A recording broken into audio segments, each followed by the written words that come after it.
Man. I don't even know where to start right here, man. You know what I'm saying? You know, one of the best amateurs in all history of boxing. Amateur Hall of Fame. Olympic trials.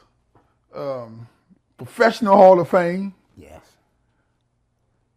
We can get to a lot more stuff, man, but I just want to be introduce my man, Mark Too Sharp Johnson. Well, I want to say one thing to you, Craig. Before we get this started, right? The street's not made for everybody. That's why they created sidewalks. Exactly. You understand what I'm saying? Exactly. So I'm just telling you right now, I was one of them dudes that, they ain't created that for me. Exactly, right? Man. Exactly, I just man. want to let you know that off the giddy up. Exactly, man. And I only got my shirt on today, you know what I'm saying? But you know, I know that's what you're saying, so I just want to make sure I get it out there in the beginning. You know the slogan, man. Look, let's go from the beginning, man. Southwest Washington, D.C., man. Known for a lot of things, man. A lot of blacks started off in that area right there. Of course, you got the streets, you got the Wayne Perry situation.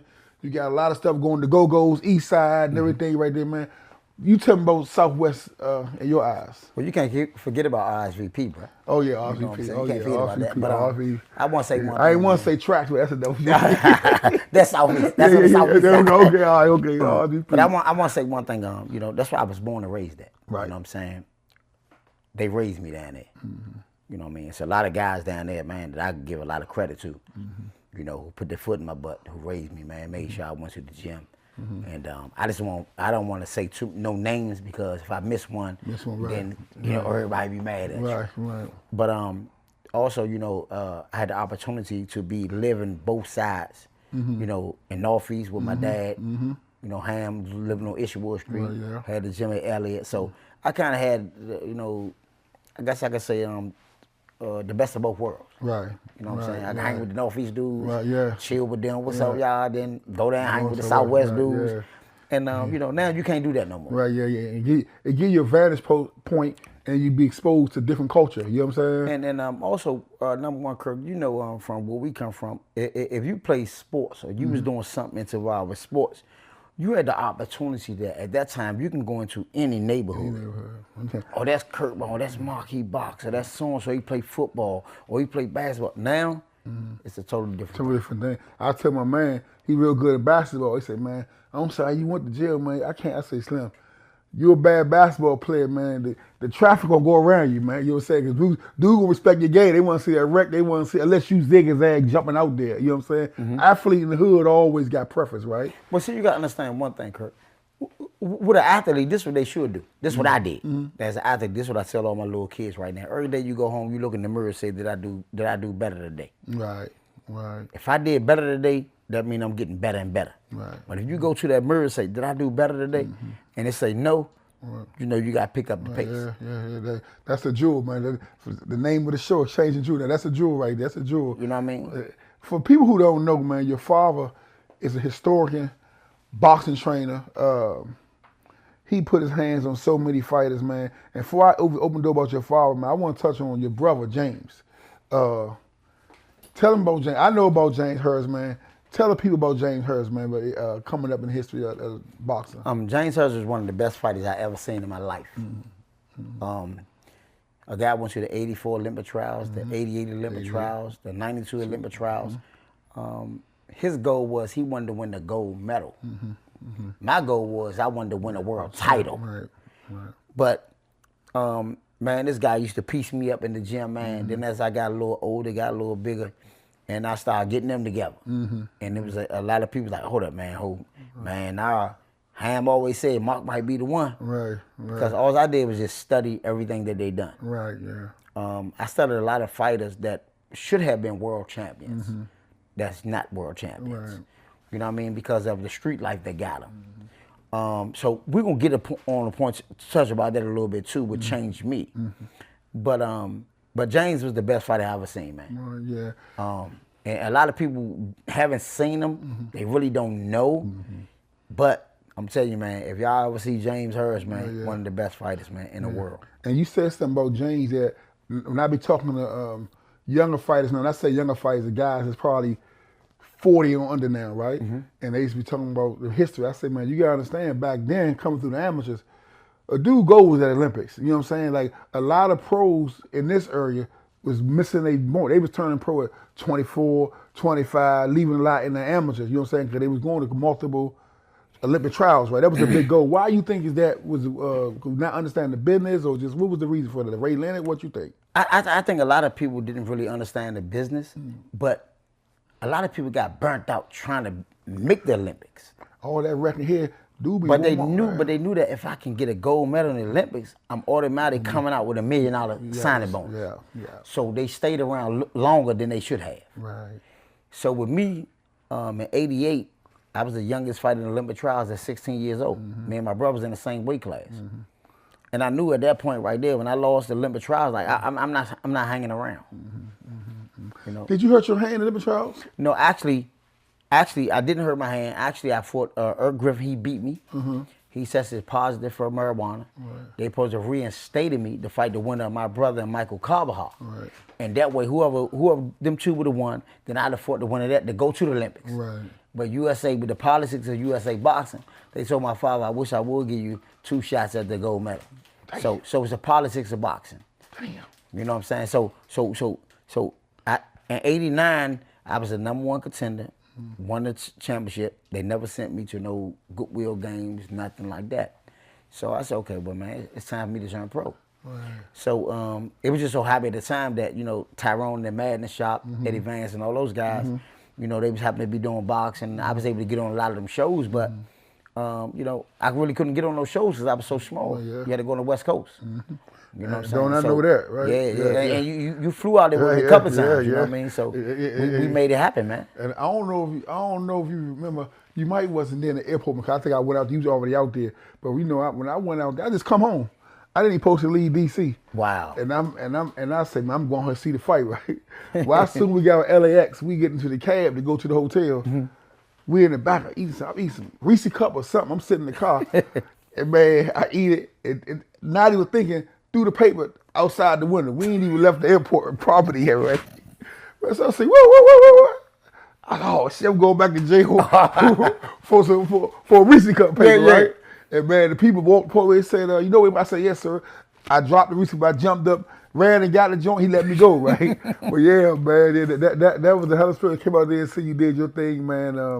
And I tell people, I say, man, we used to go out there to form. Yep. I say, man, I seen the boy still when Steven Spielberg was coming out there. You had a lot of people come to your fight that was big wigs. Magic Johnson, you know what I mean? Guys like that. So, you know, but see, the difference from this the part that's so annoying is that, you know, I go to Vegas, you know what I'm saying? I don't care what fight it is. I go to the front window and say, I'm 2 shoppers here. All let them in. I go to a fight at the MGM. I go to a fight at where in DC Convention Center. Where your pass at? Where your ticket at? They don't even let me in. In my own town. You know what I'm saying? So what's kind of crazy was this. One time, me and Sherman Douglas, we walking. We're at the MCI Center. We watch. I think it was a basketball game. But me and him walking and talking, and people just walk past us like we wasn't nothing. And they seen Kwame Brown, and they ran to him. Let me get some pictures. Let me take a picture. And I'm like, your own town. We the homies. Like we from DC. Like, what's going on? So that's why I understood that. That's why I had to make that move to Cali to go out there and make my career. You know what I'm saying? So when I went out there to make that career, you know, that's why I'm the first African American in history. You know, to win the world title at 112, 115 twice. You can't take that from me. And I was out there, man. They used to have something. They was calling you the Border Patrol. Yeah, Mexican assassin. All type of names. I say, man, when they was calling dudes out you was fighting, you was closing these dudes over 3-4 rounds. But when they was called before the fight, they'd say, such and such, I can't pronounce his name, such and such, he went distance with Tabia, he went 12 rounds with Carvajal, and you was closing them dudes out so fast and so quick, man. And see, that's another thing is that, you know, all those guys, Danny Romero, I was his #1 contender. Gave the belt up. Vacate the belt. I remember. I took the belt. Johnny Tapia, I went to 115. I'm your #1 contender at the DC Armory. Called you out. Gave the belt up. You know what I mean? So a lot of the fights that that people wanted me to see and I wanted to make, I couldn't make because they just didn't want to fight me. Right. I was never thinking like, I would never give my belt up. Right, yeah, exactly. I ain't give him no belt up. Right, yeah, exactly. I worked too hard to get that. Exactly. You know what I'm saying? But I knew, my thing was, I knew if I came home without that belt, bro, it wasn't gonna be easy. Because LA Recreation Center was something different. Oh yeah. I'm telling you, Elliot Ham ain't have no ring. Yeah, that's a mat. He had the mat. One speed bag, one heavy bag. Yeah. And made plenty of champions. Yeah. And went around the whole Washington, D.C. and changed people's lives. Yeah, and people don't know how y'all used to go to Ohio State Fair years ago and clean up. Every year. Clean the joint up, man. Damn near all the weight classes, right? Yep. But back then, I was like, damn, man, they boxing my man out, you know, with the tapia, with the carbon hot. They was, Kurt. Yeah, I was blackballed. Yeah. But when I started watching through different lenses, I said, you know what, another thing hurt you too?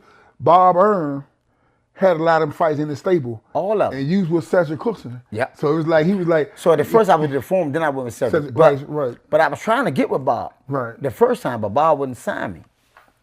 So what I did was this: when I got the title from the guy down the MCI Center, from Don King. Okay. So I went and got Cedric. I went and got one of Bob Earn managers. I was like, come on, man, I need you, negotiate this fight for me. So I'm like, okay, if he negotiate this fight, then maybe he gonna get me with Bob Earn. Now I can get this bump. It didn't happen like that. You know what I'm saying? So it was a lot of bumping out, and that's what happened. And this is what I tell people all the time when it comes to boxing. That's what happened with Terrence Crawford. The reason why he didn't get the fight with Earl Spence as soon as he wanted was because he was with Top Rank. Right, Top Rank, yeah. But if when your contract was up, you'd have signed with Bob Earn. PBC, Al Heyman, you'd have got the fight. You see what Canelo Alvarez did? Right, yeah. He signed with PBC. Yeah. And I think my man Crawford was still a little salty, feeling like they was, you on one side of the street, the other side of the street, and he was trying to be on my own time, like I'm gonna do it my own way, but it's hard to get around that Al, man, because he got everything. He got about 80% of all the fighters, man. I mean, he got one of the best teachers, Don King. Yeah.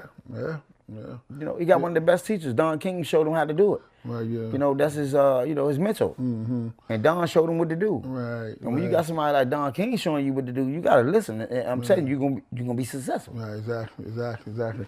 I want to take you back, man, all the way back, before you got on your journey, all the way, to a trajectory.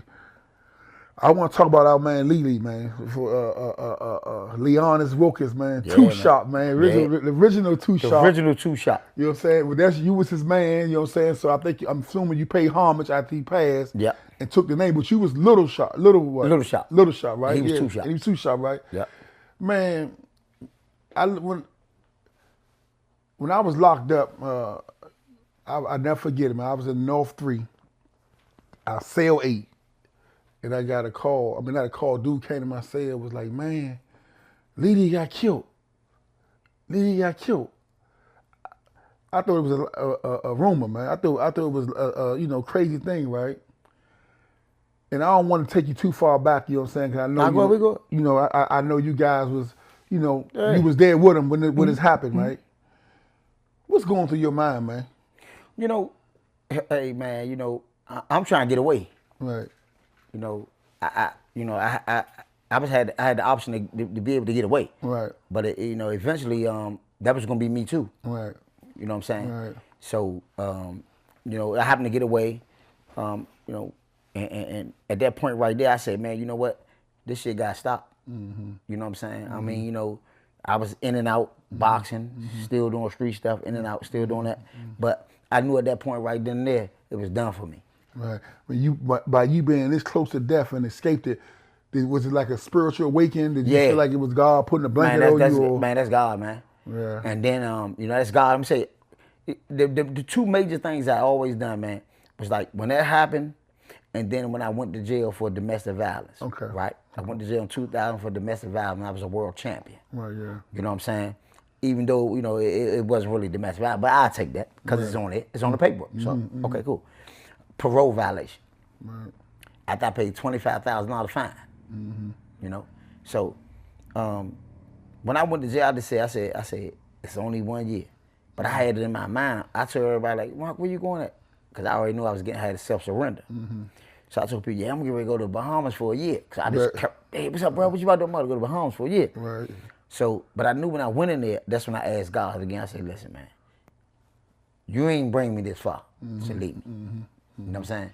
So when he saved me right there, I'm going to tell you the crazy part was, when he saved me right there and I ran in the gardens, the same motherfucker police that been chasing me every year, every day, all day down Southwest, was the same motherfuckers that was in there that saved me. Damn. When I ran there, they're like, oh, I'm like, they shooting. Right.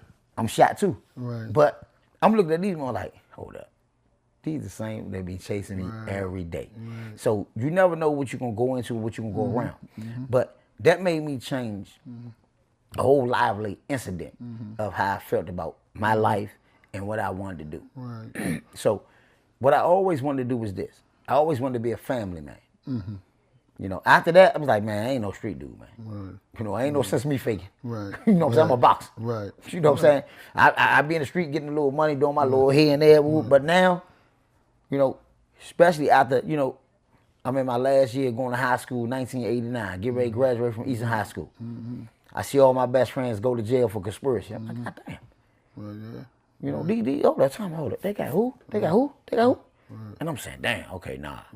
This shit ain't for me. Right, yeah. So when I seen guys like you, guys like y'all, that mob went to jail, when I knew we hung together every day, I knew y'all came to the gym, y'all supported. It's nothing that my father need when y'all came up there. It's nothing that I need when y'all came up there. You know, I was going a lot of y'all, I was breaking a lot of y'all cars and going to the glove compartment. It was style I was ones in there. You know what I'm saying? So I was like, hold up, hey Kirk, let me see your key for a second. You know, you the reason why I got a Cadillac Alante. Right, yeah. You the reason why I got this Suzuki Trooper. Right, yeah. You know what I'm saying? Right. So I mean, you know, people got to understand that a lot of people got a lot of stuff that involves a lot of stuff. But at that point, you know, when I seen y'all guys go, I knew that life wasn't for me. Well, yeah. You know, I'm tell you straight, I ain't never been no jail. But then when I did that little year at Petersburg, I said, okay, all right, well, let me go ahead and do this little year. That 4 o'clock count. Oh my God, I'm gonna wreck y'all. I'm gonna wreck y'all move. Oh, yeah, I'm gonna wreck y'all move. You know what I'm saying? Yeah, So, you know, then when I seen guys that came like Johnny and Cheese and all those guys came down, you know, it was something wonderful. But other than that, man, you know, that life ain't for me, bro. Man, they can have that. Did you? One more question, Lee. What do you think, Lee, if he would have stayed focused to boxing, didn't get caught up in the streets, where you see his career was going? I think his career would have been a world champion, but Lee, his biggest problem was females. Yeah, player. You know, so you know, I watched him like, come on, bro, you can't do this, man. You got to run today, you got to do this, you got to do that. So, yeah, I watched him. You know what I'm saying? That was his only downfall. Right. Now, he'll fight anybody. Got the biggest heart in the world. Biggest heart. He don't care who it is. Literally gonna fight anybody. He don't care who it is. He got the biggest heart. You know, so I just think when you got guys like that, you know, we kind of lose advantage to kids. Because even if he didn't make it in boxing, he probably would have been a great trainer. He probably been able to tell the kids, like I'm telling them like this where I messed up at. Right. You see what I'm saying? And it's things like even situations, even just similar to you, like you came back on a whole nother level, whole nother planet. Right.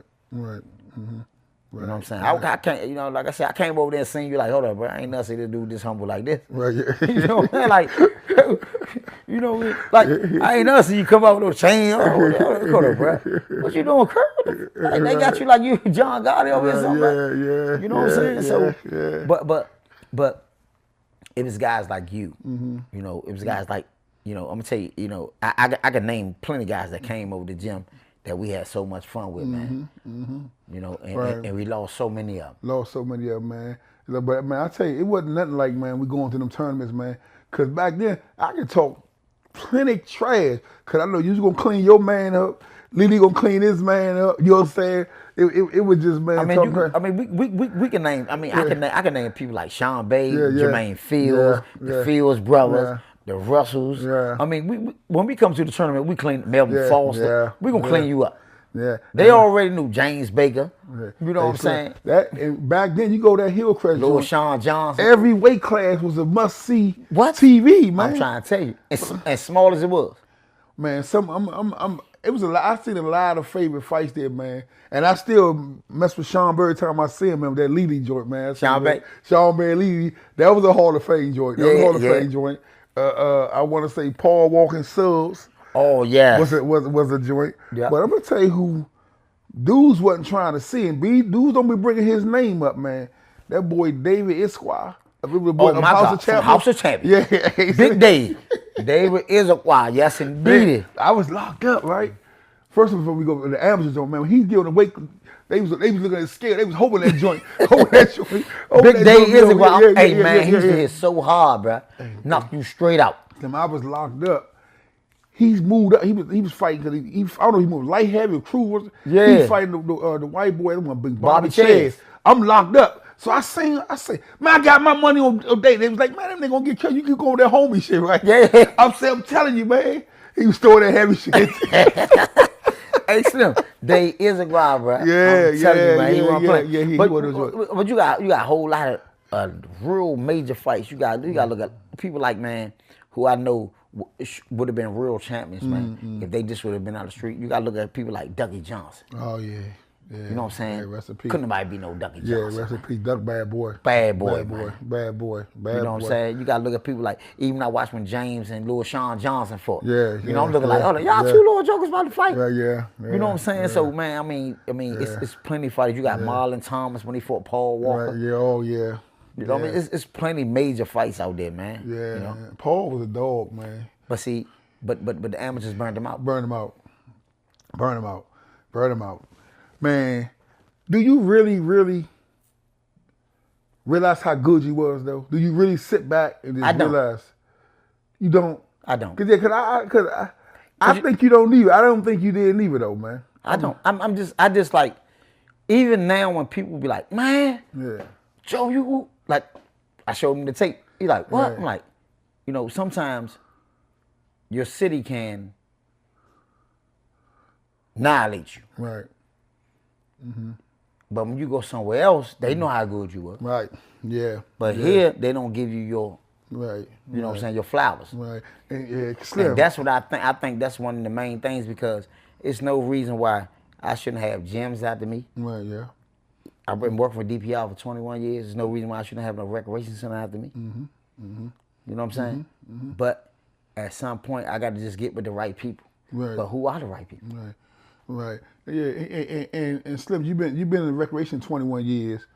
You've been around the gyms, helping your father, even before then. You know what I'm saying? Been inspirational. You just gotta keep standing your path. You know what I'm saying? And hope somebody saying this that understand you over there now in one of the toughest parts of Washington D.C. Southeast over there in the Highland area, right? Yep, Furby Hope. And man, you offer hope to them youngers over there. You know what I'm saying? So man, you just gotta keep doing what you're doing, man. But and the blessings that come. You say, you know, and I feel the same way you feel. I don't articulate it out like that because people always feel. And I'm applaud you for blowing your own horn, because that's another thing. When we come up from, you don't want to like you blowing your own horn, but when you don't say nothing, they keep moving past you, right? Yeah. So I applaud you for that, and I think you deserve everything you requested, man. But man, I was going to ask you something else about in the fight, man. You were. I tell people, I say, Slim, anybody you fight, if they was sharp, I mean, they was a skilled fighter, you will outskill them. If they was a power fighter, you will outpower. And then sometimes you just get in there and don't even let them touch you, man. I was like, this little nigga cheating. And one more thing I say, because, you know, I've been watching, you know, so and they be like, man, you be giving Mark. I say, Slim, the only time I seen you really get some decent work is when you training and you spawn bigger fighters. You know what I'm saying? I remember, John. You remember this John right here, though? I got one for you, man. We was in Finley, Rep Man. Y'all was spar, man. He throw that hard shit. You couldn't touch. He was hitting your back and shit, man. He couldn't touch you clean. That shit hitting your back. I say, we got your hands. Oh. I remember around it. Yeah, I was in there. I don't remember you was there. Yeah, I was in there. He was throwing all the heavy shit. You moving on. Hey, listen, man. Listen, so, you know, I knew a Ruben Repman Bell. Right, yeah. Ruben Repman Bell. Strongest all outdoors. Right, yeah. But I know I can outskill him. Right. Right. And the ring wasn't but so big. Ring was so big that you, yeah. So, man, me and him got to work, so I get out on him. Man, we rumbling, too. Right. He like, hold up, man. This little Joe ain't gonna get out on me. Right, yeah. So I remember the next day, Right. I called Andrew Cancel up there. I said, Andrew, man, I need you to come up there and spot this dude. Right, yeah. So Andrew Cancel came up there and stopped him in one round, right? Oh, yeah. Rube got out the ring, right? I said, Drew, thank you, man. I appreciate it, bro. Yeah. Hey, Drew, shout out to you, man. I'm glad you came up there to me, bro. Yeah. But anyway, but you know, I knew a lot of them dudes, they didn't have a skill set. Right. They were strong, but their whole thing was, I just want to hit you hard. Right. My thing is, bro, I ain't gonna let you hit me. You know what I'm saying? So the only person that right now that's in the fight game that I think probably have the more defense or the better boxing skills than me right now, and I ain't gonna say boxing skills, but probably better defense than me right now, is Shakur Stevens. Shakur bad boy. I'm telling you straight up now. Shakur bad boy. Now, I lift my hat off to him. Yeah, Shakur bad. Shorty tough. The distance he can put on you and touch you without being touched is Shorty bad boy. I'm waiting to see him and what you about to fight? Frank Martin. Yeah. But I think he's too smart for Frank Martin. I watched Frank Martin last fight. You know, it didn't look good. You know what I'm saying? You know, boxing, but you know, some people got different days. Right. The same thing we spoke about Earl Spence and Terrence Crawford. When I watched Terrence Crawford before the fight, I think Earl Spence already looked dead. Right. You know? I mean, I don't know if it's the weight, because he always come down from 170 to make 147. You know, then he, like I said, he had the car accidents and stuff like that. So, I mean, but one thing for certain, two things for sure is that you can't blame nothing on nothing. Right. Because as a boxer, you know, we always going to say, hey, guess what, man? I ain't no scared dude. Pick him. Pick me. You know what I'm saying? And I think, you know, I'm glad I made the Hall of Fame because they knew how many people ducked me and what I done. Right. But I think I stood around. I think I stood around the game too long. Right. Yeah. You was to me, you was chasing that fight that eluded you from the beginning. Right. You know what I'm saying? It eluded you, but yeah. And they knew it, man. They knew it, and you know, they waited you out. But Slim, you got history that can't be taken away. You know what I'm you know, saying? when you say the first, bro, you can't break that down. Say it again. When you say the first, bro, you can't take that away. The first. Oh yeah. The first Yeah. African American in history to win the title at 112 and 115 twice. Right. You cannot take that away. The first. Yeah. You got that? Yeah, the champ is here. Yeah. Say it again. The champ is here. Yeah. DC zone. Champ is here. And what I was in my mind, I wanted because it's a, you know, I've been following the box forever, so but just the names of shout out, man. Keith Holmes, bad boy. Like that. Daryl Coley, bad boy. Like that. Chop. My Like that. son Adam, Clarence Vincent, bad man. Limping, another limping. And Keith is so funny. We was fighting to see who was gonna get the title first. He got it first though. Oh yeah? Yeah, he got it first. But hey Keith, I'm still a better southpaw than you. Yeah. And Chop and Sean Bay. Keith dropped that right hand on that boy. No, left hand. Left hand? Left hand. Keith southpaw. Oh, yeah. He dropped He left hand. ain't a better southpaw than me. Him or Sean Bay or Chop. I'm the number one southpaw. You don't keep coming through, man. I know he coming through. He gonna get his shot back at you, man. I know he is, man. That's my man. I'm gonna call him in a minute. Okay, I sure call him on live right now. Hey, Keith, make sure you talk to your lawyer. Oh, you want me to call him on live, man? You can call him. I'm But gonna make call him sure on you talk live. to his lawyer, because I'm asking about the street shit, paradise, or everything. Yeah, I'm man. about to You know call what him I'm right saying? now, man. See Two charges you beat, man. You know what I'm saying? We gotta Yeah. let the people know your story, man. Yeah, I'm about to call him on live right now and let him know, you man. called him. Who else? I'm thinking about Paul Walker. Man, we had a whole lot of William Jobby. Wow. A whole lot of them guys, man. If I'm not thinking of your name, man, I'm definitely having the brain freeze. But man, We had William Jobber. You got looking back there. You had Joe King. oh yeah, Joe Yeah, King, Ray Nine Knight. Floyd Favors. Oh, I got you on camera, Keith, man. Let you know I'm the best southpaw, bro. Hold him, let him know. At the tone, please record your message. When you have finished recording, you may hang up or press 1 for more options. Hey, yeah, man, I'm just letting you know I'm on a podcast with Kurt Bone, man. I'm just letting you know, man. I was calling you on live to let you know, man, I'm the best southpaw, bro. You won the belt before me, but I'm definitely the best southpaw. So, I mean, give me a call back when you get a chance, bro. The champ is here. Yeah, so you know, like, this is what I tell people all the time, like me, Sean Bay, Chop, Keith Holmes, Adam, you know, we always talk on the phone all the time.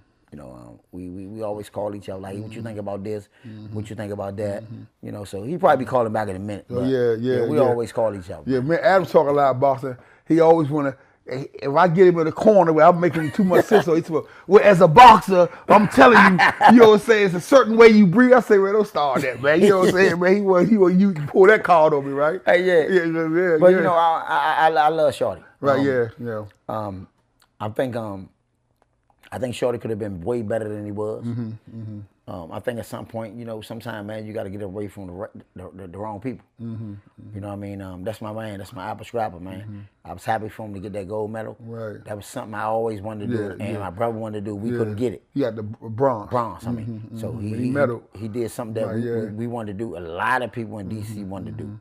Right. You know what I'm saying? And he got that bronze, man. I was so proud of him. And what's crazy, not crazy, but one unique thing about him, too, like, we rided around all y'all. We used to fight 15, 20 deep. I said, this dude, I say, man, he'll come back and go in a major tournament. Don't he let you know he fighting somewhere? You know what I'm saying? Yep. You know what I'm saying? Man, they say, you want a little dude around your way, punch the dude uptown, punch the dude over here. I said, man, he ain't telling nobody. So he always had them jumping cables that was already on, even though y'all was already ready, full grown, ready to go too.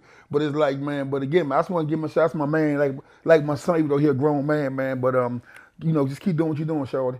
Hey, listen, man, let me tell you something, man. You know, that's still my little nephew, you know, right, what. You know what I'm saying? I've been a couple of times. We had a couple of little run-ins in the motherfucking gym. Right, yeah. I'm like, hold up, bro. I'm going to beat your little ass. Right, man. You don't keep hitting me with this shit. Yeah. You know what I'm saying? Like, Keep no, that nigga, shit walking off. I ain't no little dude no more. Yeah. I'm like, okay, cool. Right, so, yeah. You know what I'm saying? But we just did a podcast, too, with, together. Okay. You know what I'm saying? So, you know, I always stay in touch with him, man. Make sure you're all right, man. But, hey, Charlie, man, listen, man. Keep doing what you're doing, man. Shorty doing that chef thing now. Yeah, he cooking. Yeah, he cooking that. All that, get a little hookup, man. Hey, man, look at my all that free cheese. We want real cheese, man. All that, man. All that. You go on the wings and more wings, man, with all that faking like you cook that stuff, man. You know what I'm saying? Well, you know, two stories, man. Cook out with you. I got a long story with you, obviously. But, man, 2 times. I remember we was over Sugar Ray in at Palmer Park gym. You was getting ready for something. So, what's my Peppy? The little, what's the trainer? He talking to Spanish. And he got the English jokes. Real fly, slick little joke, right. So Hanson, man, we just want to get some right. They had about 4 or 5 dudes, different weights, right? Yeah. So he said we'll get some rounds. So you get some rounds. So somebody, the second dude or third dude, somebody started throwing that hot shit at you. But first you was just moving, and then Pappy, he coaching in English. Then he started talking in Spanish. Then they started throwing heavy shit on you, right? And the Hanson said, "Let the dogs go. Let the dogs." I stopped him. His name was look. Hey, man. I was going there. I be chilling with the little dude. But his name was I forgot his name, but he started white little boy started letting it go. They started letting that shit go. Yeah. Ham said, man, go ahead and let the dog go. It's out of here.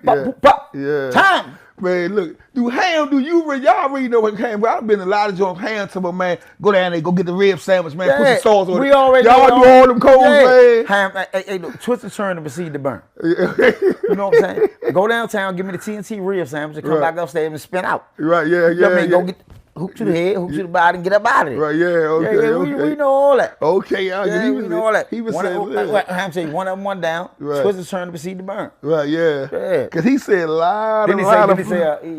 When he won the uppercuts, he called it, let me see the windmill. Oh. That's the uppercut. Right. Yeah, we knew all that. Yeah. That's how we used to trigger people. Oh, yeah, because he said it. He said a lot of slick stuff, man. A lot of slick stuff, man. I'm going to tell you what we should do, man. This is how we used to trick people in the boxing gym, right? Okay. So, Ham will come to you, you the coach. You got 3 kids. Ham will say, hey, man, you got some work for Mark today? He said, yeah, I got some work. Ham said, that's all you got? Right, yeah. He said, Ham said, I'm saying that ain't gonna be enough.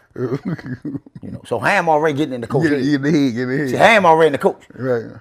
You ain't got nobody else? I got him. I line all of them up. Because I'm telling you, none of them gonna touch him up. Right. And then, they get then they get to telling their fighter what to do. What, you do this, do that. And then they don't hit me. Then they mad. Right. Ham said, listen, just listen to what they tell him to do. I ain't got to tell you no more instructions. Right, yeah. So I just listen to what they tell them to do, and I get out on them, and then the coach would get mad. But that was our game plan early time. Oh, he told you I had to get him hype. You tell him, listen to the instructions. You was reading instructions. You're going to follow everything he's saying. Yeah. Oh. So that's how we used to do. So Ham was a master manipulator. Right. When it comes to that. If you go to another gym, my father say, look, man, you ain't got no more sparring. You probably need about 2 more people because, man, they probably ain't going to hit him up. Okay. And they be like, oh, okay, all right. Ham like, I'm telling you, man, hurry up. Whenever y'all ready, we ready. Right. Mark, go ahead, get your stuff on, man. We're gonna burn them up real fast. They be like, oh, so they mad. Right, yeah. So now, you know, the coach already mad. He hyped. He got his fighters over there. They. So then Ham say, hey, listen, just listen to what they tell him. Right. So the Ham might say something like this. He might say one thing. Oh, you can't catch me. I'm the gingerbread man. Right, yeah. Catch me if you can't. Get out of there. That mean he want me to get out of there. Right, yeah. That mean he want me to box. Right. And then the coach be saying something. Listen to what he's saying. I just listen to what the coach saying. Right. And they try to do it, and I just counter off that. Right, yeah. Right. My Ham was a master manipulator when it came to that boxing. Right. He was one of the best boxing coaches that I seen around in years. However, he didn't have the knowledge and the skills that people like Emmanuel Stewart had. Because break that down, knowledge and skill. Okay, because Emmanuel Stewart, knowledge and skill means this. I'm talking about the business aspect of it, not the boxing aspect of it. Okay. Because Emmanuel Stewart and Ham, you know, we used to fight all the time at Ohio State Fair, all the nationals.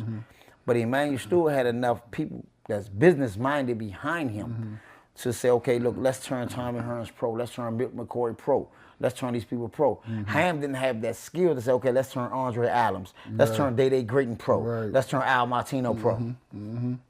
Ham's biggest thing was, I'm running the whole city. Right, yeah, wow. You see what I'm saying? But if he had somebody that would have been behind him like Emmanuel Stewart and said, hold up, nah, Ham, we turned all these people pro. Instead of, like, you had the Crunk gym, you could have had a Ham AC gym. Right, and if that you say it that way, that's why he ended up losing a lot of fights to other gyms. Exactly. Because it started getting too crowded. So people battling over space, so they go build up other gyms, right? But I'm gonna say what Ham is. I say Ham is the best at.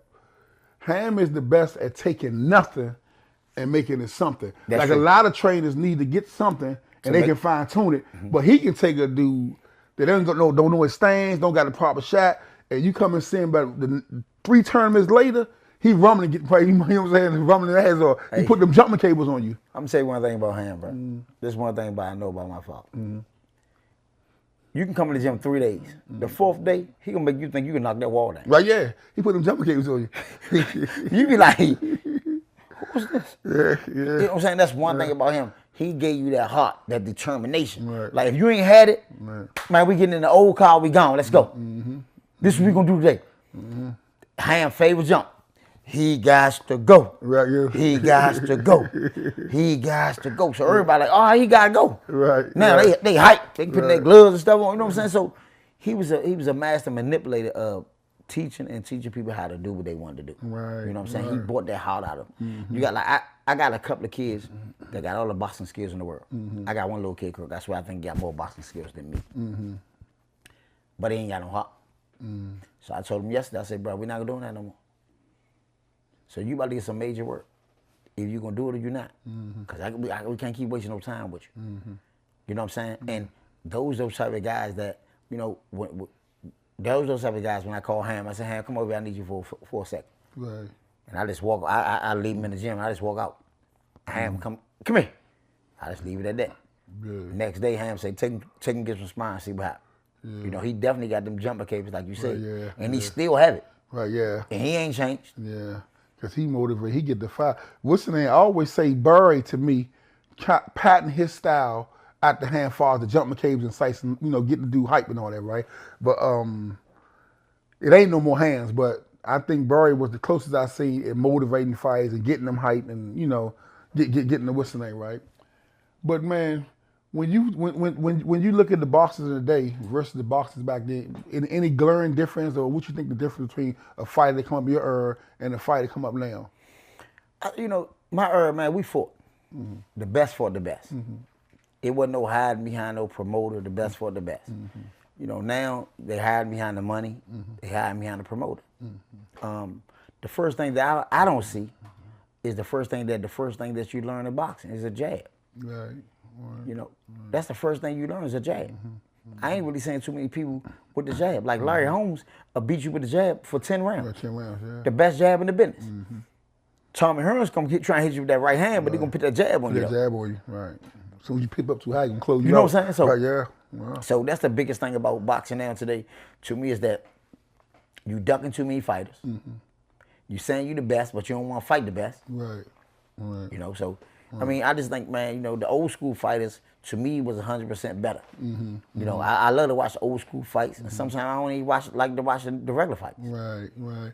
Yeah, that's a good perspective. And like I say, I think one of the differences is, in my little opinion, that the teaching was a little better. Like a lot of times, you got people in sport, and I applaud any coach, anybody that's trying to teach and upbring, young talent or youth, right? But the knowledge. I know what you're about to say, and I'm gonna stop you right there. Yeah, with the knowledge. I know what you're about to say. Let me tell you something. Listen, I have never seen this in my life. Right. Boxing is the only sport that the coach can work for Jiffy Lube on Sunday and come in the gym on Monday. What's that right there? So I'm just trying to tell you, I'm so sad about this, man, that if I'm coaching Howard University basketball, right, I have to have some type of background in basketball. Right. Boxers, you don't have to have a background in nothing. Right, yeah. You just got to be cool with the fighter. Right, yeah. Because guess what? A lot of fighters love that now because they love yes men. Right. That's how we're boxing, man. You know what I mean? So right, yeah. And I see a lot of that. I'm saying basic stuff. Dude get hurt, they don't teach you the whole. This basic stuff. But again, I just applaud them because a lot of their heart in the good places. But with this boxing, you got to really, really know what you give. Teaching these guys. Me and Dirk James was roommates in the Junior Olympics at the age of 14 years old. That trained. Spence trainer. Okay. Me and Dirk, we real tight. I really didn't think that, I thought he should have been to stop the fight. Yeah, 2 rounds early. My thing is this, as a trainer, my job is to save the fighter. You know what I mean? I got to save you. Because guess what? The boxer ain't going to stop. Right. Because he got so much heart, he don't want to feel like he quit. He ain't going to quit, right. You know what I'm saying? Ain't no fighter going to quit. Right. Until you save him. You got to save the fighter yourself. You got to save him from himself. Yeah. Yeah, you got to save him from himself.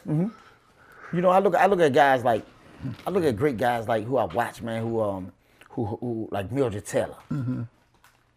After that Chavez fight, it just took him downhill. Right. And my biggest thing is this, like I tell people all the time, is this.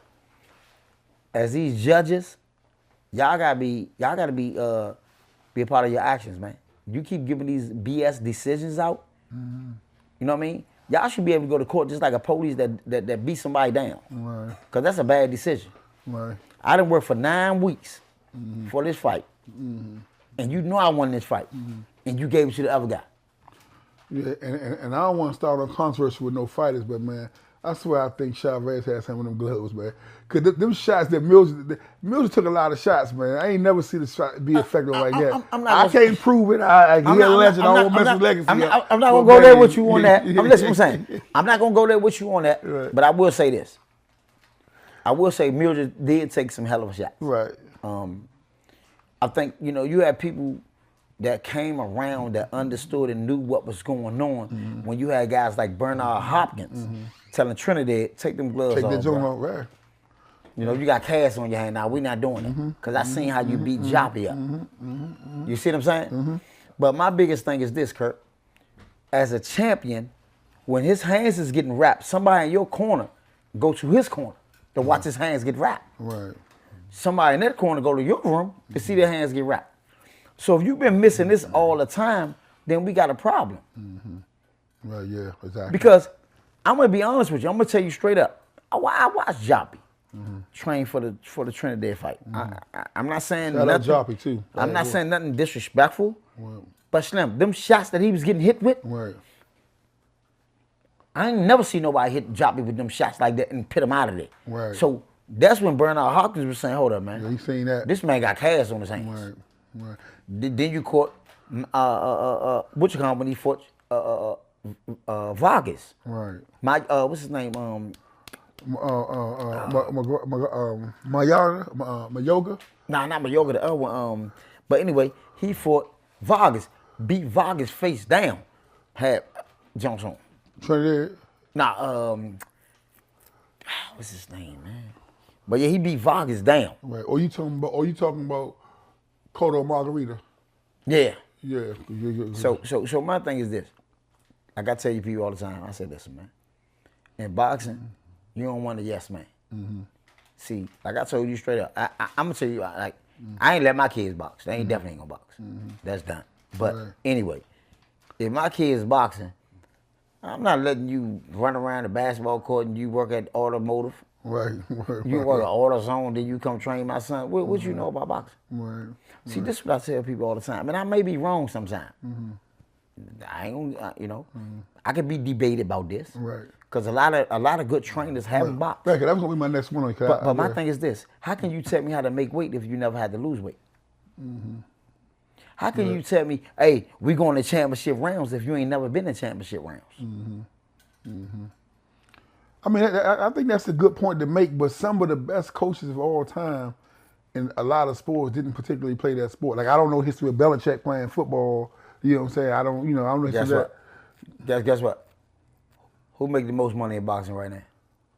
Right now, is it either the boy Canelo or Al either? Heyman? He ain't a boxer. Oh right, yeah.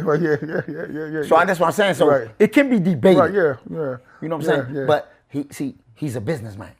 He started off the Budweiser Superfest. Right.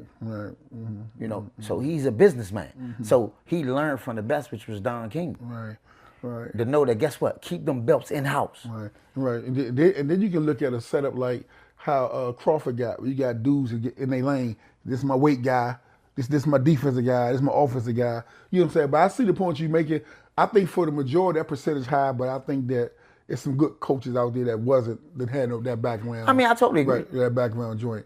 I'm gonna ask you some fantasy fights, man. Get your opinion on them, man. Ray Leonard and Mayweather.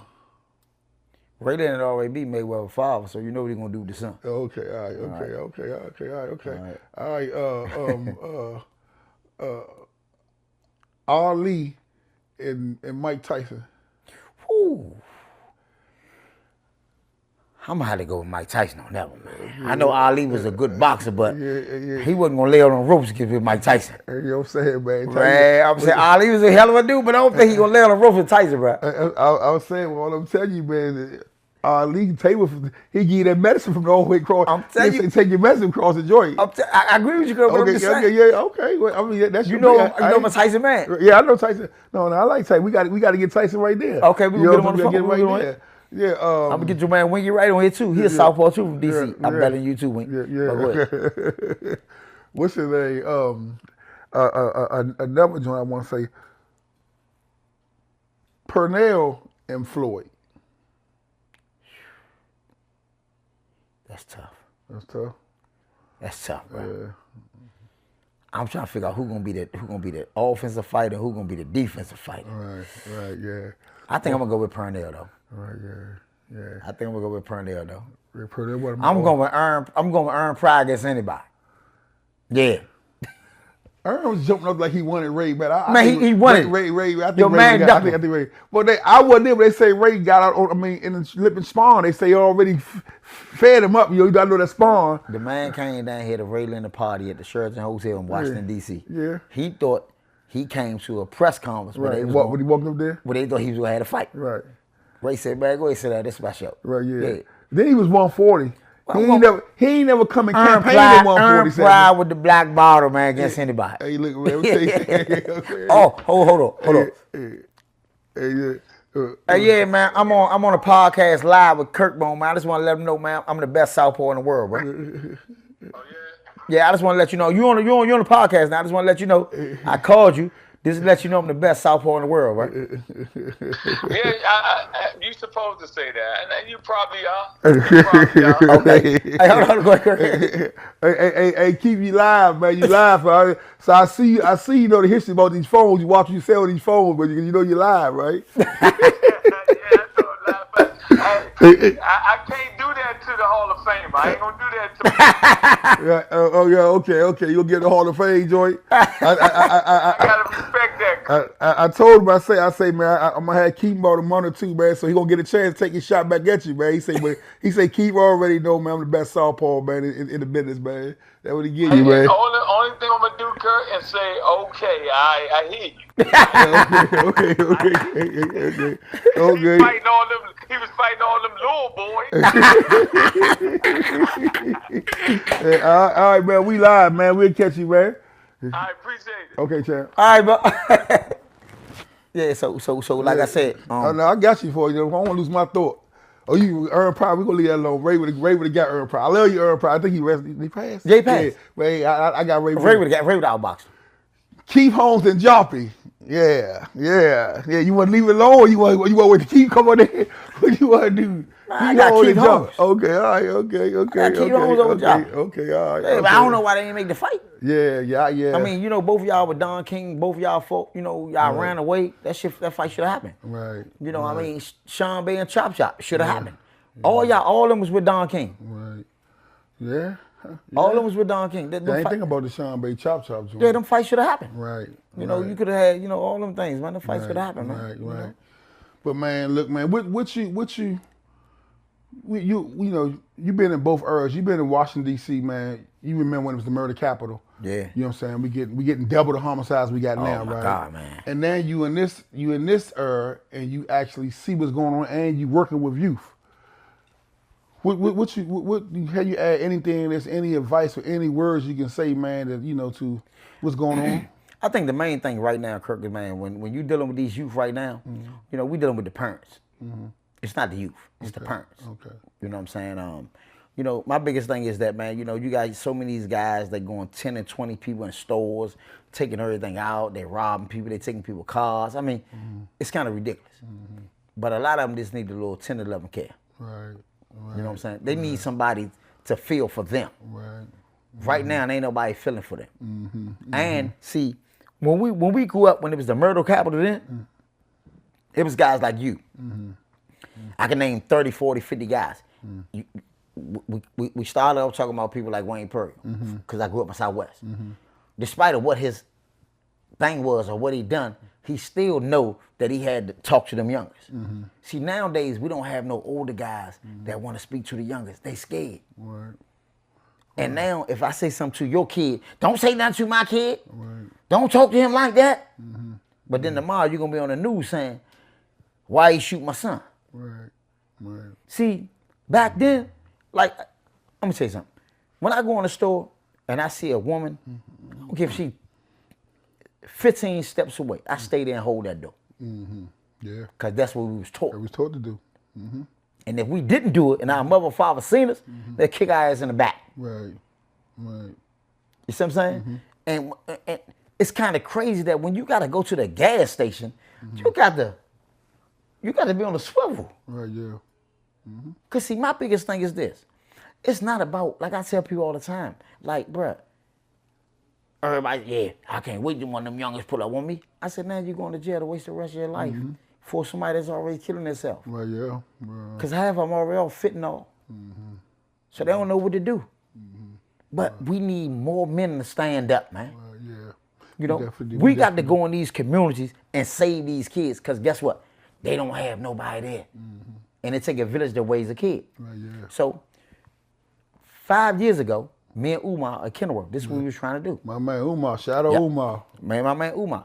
What we was trying to do, Umar had Kenilworth, I had Southwest, we had somebody had Potomac Garden, somebody had, Furby Hope. And we was trying to say, listen, let's squash the beefs. We're gonna take this to the ring. If I got beef with Kurt Bone, put the gun down. Ain't nobody gonna be in there but you and Kurt Bone. Yeah, I got the gloves on. Right. You know what I'm saying? So we was trying to start a adventure like that, but it didn't really kick off like it was supposed to. Right. But right now, man, I'm gonna say it like this, man. It's so heartbroken and so sad how our kids is doing, man. Right. Every day you look up, you see somebody 16, 15.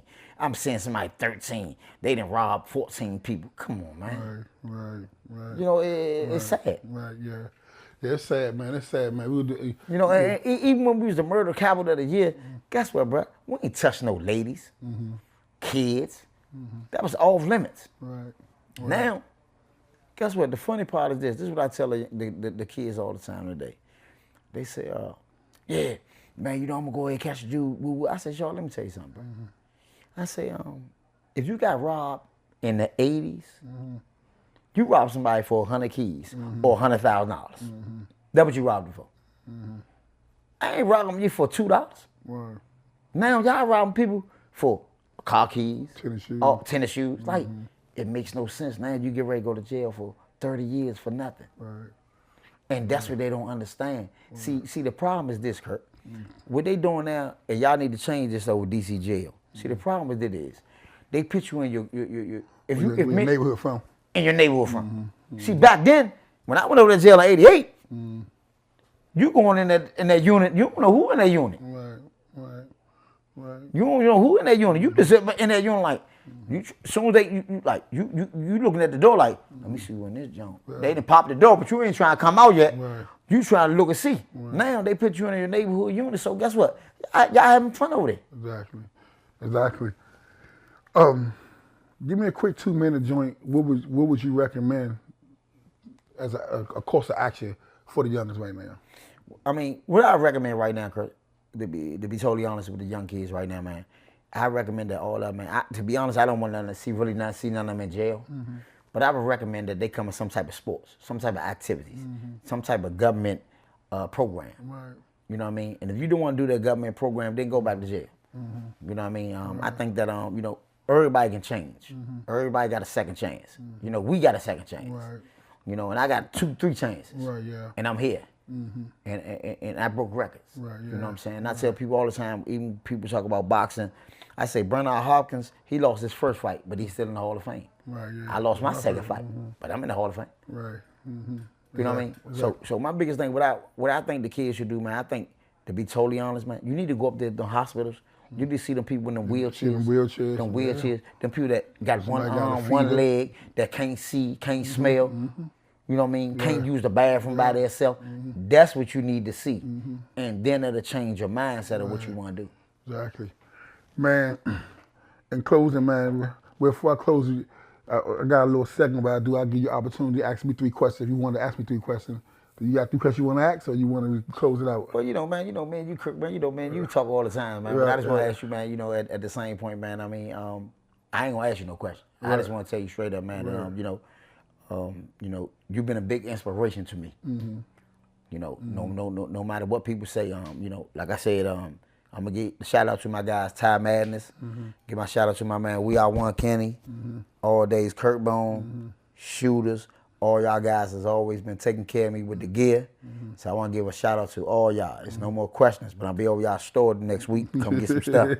But anyway, it's guys like y'all that made me. Right. You know what I mean? Right. It's guys that that seen me out in the go-go like, nah, go home. Nigga, you better be running. You got to fight next week. Right. And I got to leave. Right.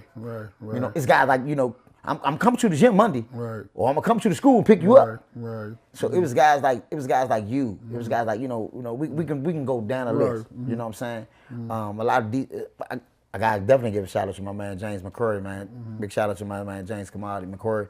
But anyway, man, I'm just saying like it's guys like that who made me who I am. You know what I'm saying? My brother James, man, I definitely love you. You already did that. My father and everybody, man. But it's guys like y'all, man. It's street guys who made champions. Okay. I remember. I ain't know nothing about no basketball. I don't care nothing about no basketball. You just, come on, man, we gonna see a basketball game. Right. I don't know no damn lawn smoking. Right. Man, this lawn smoking, I'm telling you, he going to Syracuse. Right, He gonna be like that. I said, well, that's my cousin Kirk Smith. I don't know nothing about him. Right, So, you know what I'm saying? So, it was so much stuff that we done together, man. Not just me and you, but just around certain people, man. I can remember one time, man, it's so funny. I always laugh about this all the time, man. When me and Wayne Perry seen each other at the Go-Go Live at the Coliseum. I mean, at the Capitol Center, I'm with y'all. You're like, hold on, you with the Northeast dudes? You know what I'm saying? So it's just so much, man, that goes on in life, man, that changed my life. Right, yeah. When I look at people like that, man, I look at stuff like that, man, it changed my life. You know what I'm saying? When I seen you do that, what happened with you, I'm like, hold up, man, not my man, hold up. It hurt me, but it changed my life. Right, yeah. You know what I'm saying? So ain't no questions asked, man. Hey, look here, man. The streets not made for everybody. That's why they created sidewalks. Man. They created sidewalks, man. It was an honor, pleasure to have you, man. You all was an inspiration to the town, to the country, but especially to the town, man. And just keep doing what you're doing. You're still in the fight of your life. You know what I'm saying? You still in the 3rd round. You got 12 rounds of life to go, man. You're in the 3rd round, man. Championship round, baby. And I would be remiss, man, not to make a shout out to you, you just lost your mom. Yeah. You know what I'm saying, Miss Pat, which was a mother to anybody that came in her presence. Yep. You know what I'm saying, she rest in peace in heaven, man. Thank you. Appreciate it, bro. Thanks for coming through. Yes, sir. Make sure y'all subscribe to Kirkbone TV, man. Champ is here. And the champ is here. Out the park, niggas know me. Kirkbone, little homie. All days, yeah. Been a road. Hey. Thank you for watching Changing Jewels on Kirkbone TV. If you like the jewels that we is dropping, subscribe, hit the notification, and share with some friends. And I'll see you on the next episode of Changing Jewels, Kirkbone TV.